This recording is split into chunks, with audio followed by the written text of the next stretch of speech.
Welcome to the Learning Pines YouTube. We hope this video helps. You will get going fast. First, install VS Code and a C compiler like min-gww64 so you can compile locally. Once done, add the compiler bin folder to your system path so the terminal finds GCC. Next, open VS Code and install the C/C++ extension by Microsoft.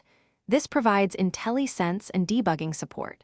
Make sure to restart VS Code after path changes. These steps prepare your environment so the editor, compiler, and debugger can you now configure the workspace. Create and open a new project folder in VS Code so settings stay local. Then add a tasks. JSON that runs gcc o main, C or adjust file names. This automates compilation. Once tasks build your binary, configure launch. JSON to launch GDB or LLDB and point program to the compiled executable. This lets you set breakpoints and step through code. Make sure file paths match your workspace to avoid runtime failures.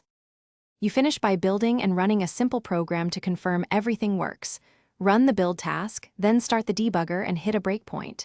If compilation or debugging fails, check that the compiler is installed and its bin directory is on path. Also inspect tasks.